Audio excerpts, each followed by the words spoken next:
I was 15 years old, and I flew to Japan to do this big competition called the Toyota Big Air.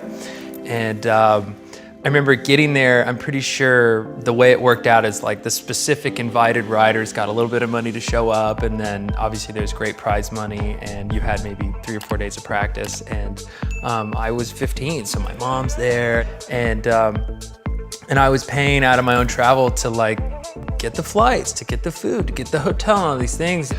I remember sitting there, and it's the game day, you know, we're supposed to hit the jump, and everyone's complaining, which is like music to my ears, because I'm having the best day ever. And you know, yeah, the guys had gone out, we're in Japan, there's a lot of fun things to do, and I was like in my room with my mom, like doing my algebra or whatever. And I'm like, all right, well, you know, you guys go have fun, I'm gonna, you know, do my schoolwork.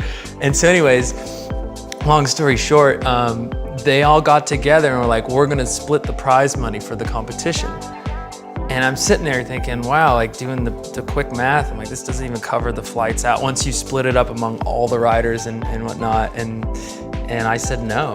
So at 15, I was like, no, I wanna compete. And they just sat there and hazed me, and there was like this board of like all the riders' faces for who was at the competition, and they took turns like drawing dollar signs on my eyes and doing whatnot. And I just remember being like, I'm not gonna succumb to the like peer pressure of this. Like, I came here to compete, I'm feeling great, and I stuck to my, you know, gut feeling there, and I won.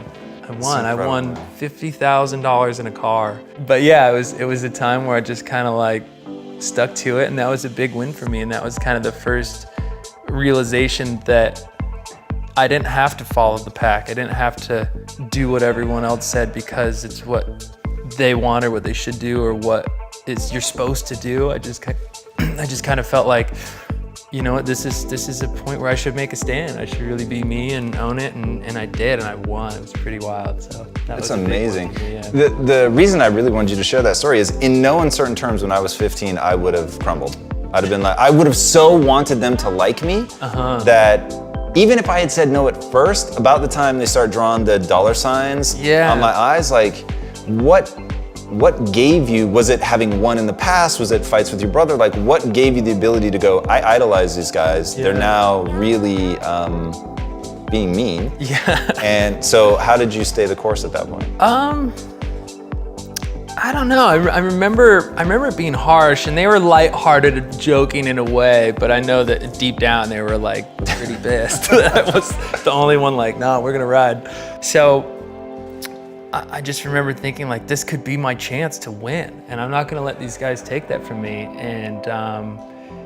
And I just stuck to it. And I remember just putting my headphones on and doing anything to distract myself, because nothing's gonna slow down the clock on when we need to do the competition. But it was definitely like a defining moment for me to stand up for myself and what I wanted to accomplish. What's the nature of competition for you? Like, what does competition mean? It's a multiple of things. I mean, it's a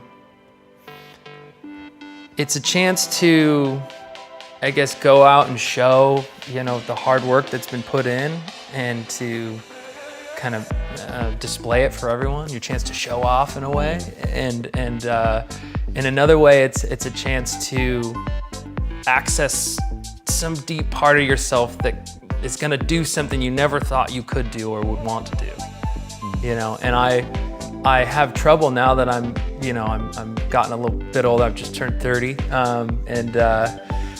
and you know, unfortunately, you think more. I feel like, you know, I'm like, it's pretty icy today. It's a little windy. I feel like tomorrow, and now I got the weather report. I'm like, it's gonna be better tomorrow. We should definitely come back tomorrow, you know, and like procrastinating. But like, you know, it's your chance to do something great, and I strive for those moments, and I wish I could recreate them in the normal life setting, because it changes from I want to do this new trick to I have to do this new trick. And it's the best because it takes that seed of doubt out of your mind, and once that doubt is gone, like, you know, if I asked you to jump over the table or something, and you know, you were like gonna practice it, and then we're like, all right, we're gonna film this one. You're Right. like, I better make it. You know what I mean? Like, and you're expected to jump over the table, and it's gonna happen. So what are you gonna do to best prepare yourself? And that's kind of that motivation of like getting to the contest and throwing the big tricks and seeing your competition and that motivation. And I've always loved that, where,